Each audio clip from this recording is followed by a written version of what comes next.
Dr. Farkas, John and I appreciate you coming in again this year for your annual review. This must be, what, 8 years now? You've met John before, haven't you? Actually, I've met John many times, and this is my 11th year. And before we get started, I just realized I forgot my pen, but take some notes. Do you have some? Oh, thank you. And I have a bunch of questions that I really need you guys to work with me on. Nice to meet you, Dr. Farkas. It's Farkas. Right. Okay, great. Well, listen, we'll get to those questions shortly, but after we take a look at your investment review, and as you can see, I prepared yet another copy of your asset allocation. But before we get to this, may I offer you some hand sanitizer?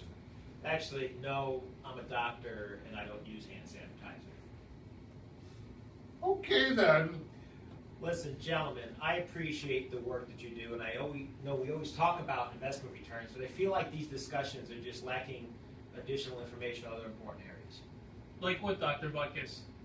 It's Farkas. Uh-huh. For example, I'm going to be retiring in as little as 5 years. I'm concerned that my wife can maintain her lifestyle if something happens to me. In addition, I have the kids. I want to make sure that money goes to the kids. I have charitable intentions. I have ideas about estate planning and trusts, and I pay way too much income tax. Can't you guys help me with some of these things? Yeah, yes, of course, I think we can help you with these things, but don't you want to take a look at just how well your investments are doing? I mean, John and I just bought these new crayons. Look at all the crayons that we bought. Well, listen, I appreciate the crayons. I appreciate the hand sanitizer, but I've told you guys repeatedly I'm colorblind, and I have so much more on my mind other than just talking about these investment returns. Dr. Freckles, if you could just give us some time to review, and we can get back together. It's Farkas. Uh-huh, right. And I think that'd be okay because I'm going on a long sabbatical, so maybe perhaps we can get together in a couple of months. Yes, of course, and I will tell you, Doctor, we will be much better prepared next time. Mm-hmm. I certainly hope so. John, man, now what are we going to do? How are we going to get all this stuff together for Dr. Farkas? Well, Dr. Farkas had a lot of goals and challenges that he said were important to him. And we have a lot of business partners we could use. What about doing something with them? Jim Daniello, when are you going to be in Buffalo next? We got a big case to work on. Guys, thanks for joining me in the war room. Rob and I had a meeting with Dr. Farkas the other day, and it unraveled like a cheap sweater. We called the heavy hitter Jim Daniello in, and he changed our whole way of helping clients plan for their financial challenges and goals. It's called asset location.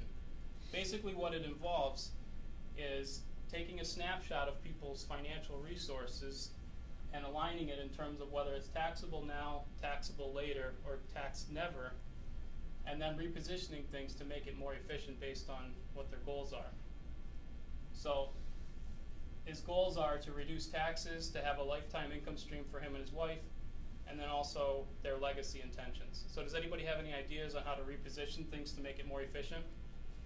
Yeah, John, with the $200,000 in the bank, don't you think it would make more sense to reposition it in the tax never column by using a single premium universal life policy?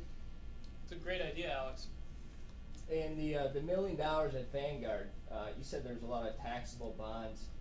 Do you think private asset management could reduce the tax liability with that bucket? Great idea, Nick. That's also a good way to coordinate things better. Wow, this is great. You know, moving from a conversation around asset allocation to asset location. Can't wait to start using this with clients. This is good stuff. Awesome. Thanks, everybody, for your ideas. Rob, what do you think? Rob? Rob, are you okay? Oh, this itch is making me tired. Dr. Farkas, great to see you again. John, good to see you again. So, Rob and I spent a lot of time preparing for this meeting. We brought in business partners.